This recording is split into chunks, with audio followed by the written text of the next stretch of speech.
एक बार कबीर साहिब जी अपने गुरु रामानंद जी के साथ एक भंडारे में गए हुए थे। वहां पहले सत्संग हो रहा था, जिसमें बताया जा रहा था कि भगवान हो तो राम जैसे हो, जिन्होंने कभी ऊंच नीच नहीं देखी। भीलनी शूद्र के झूठे बेर भी भक्ति भाव से हंस हंस कर खाए। प्रवचनों के बाद भंडारा शुरू हुआ। ब्राह्मणों ने पंडितों, साधु संतों और महंतों के लिए अलग से भंडारे की व्यवस्था कर रखी थी तथा अन्य साधारण लोगों के लिए अन्य भंडारे की व्यवस्था भी की थी। ब्राह्मणों ने देखा कि कबीर जी भी रामानंद जी के साथ आए हैं, जो जुलाहा जाति से हैं। उन्होंने सभी संतों, महंतों से चारों वेदों के एक एक मंत्र सुनकर भंडारे में प्रवेश करने की नीति बनाई। सोचा कि कबीर जी अपने आप ही अलग हो जाएंगे।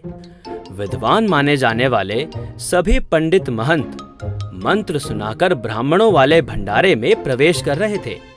रामानंद जी के बाद कबीर साहब जी की बारी आनी थी।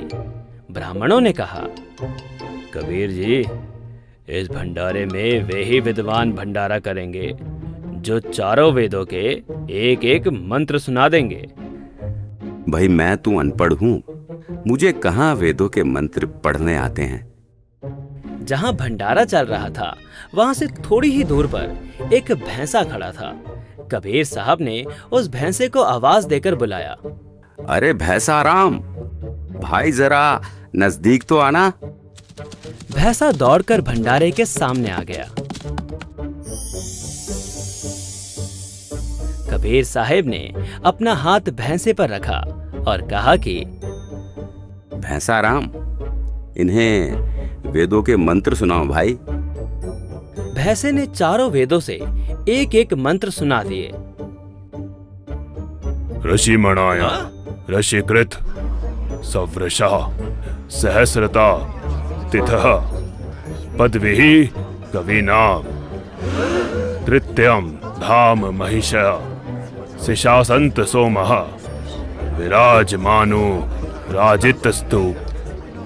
अर्थात कबीर देव शिशु रूप धारण कर लेता है, लीला करता हुआ बड़ा होता है।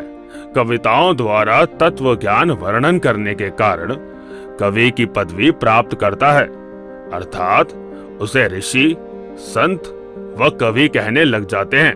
वास्तव में वो पूर्ण परमेश्वर शरीर में, आकार में, गुंबद में, सिंहासन पर विराजमान है, और वो कोई और नहीं बल्कि मेरे पास जो खड़े हैं यही वो पूर्ण परमेश्वर हैं। सभी ब्राह्मण अचंभित रह गए। कबीर साहब ने कहा, लो भाई, भैंसा राम ने मंत्र सुना दिए। भैंसा राम, जाओ और विद्वानों के साथ बैठकर भंडारा करो। मैं तो साधारण लोगों के साथ ही भंडारा कर लूंगा। ये लीला देखकर उपस्थित पंडित शर्म से पानी पानी हो गए और क्षमा मांगी।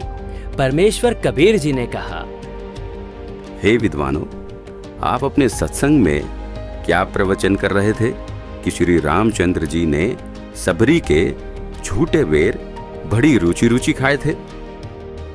तनिक भी भेदभाव नहीं किया और स्वयं आप लोग भेदभाव कर रहे हो। करनी तज कथनी कथै, अज्ञानी दिन रात, कुकर जो भौंकत फिरे, सुनी सुनाई बात। सर्व विद्वान व परमात्मा चाहने वाले ब्राह्मणों ने कबीर परमेश्वर जी से दीक्षा ली। इस प्रकार परमेश्वर कबीर जी ने अपने प्रिय आत्माओं को काल के जाल से निकालकर अपनी शरण में लिया। उस समय उपस्थित हजारों की संख्या में अन्य श्रोताओं ने भी ये लीला देखी और दीक्षा प्राप्त करके अपना जीवन धन्य किया। दर्शकों, यह 2D एनिमेशन वीडियो संत रामपाल जी महाराज के सत्संग प्रवचनों का अंश मात्र है। संपूर्ण आध्यात्मिक ज्ञान प्राप्त करने के लिए अवश्य सुनिए संत रामपाल जी महाराज के मंगल प्रवचन। संत रामपाल जी महाराज के मंगल प्रवचन सुनने के लिए आज ही प्ले स्टोर से डाउनलोड करें संत रामपाल जी महाराज ऐप और सब्सक्राइब करें हमारा YouTube चैनल संत रामपाल जी महाराज।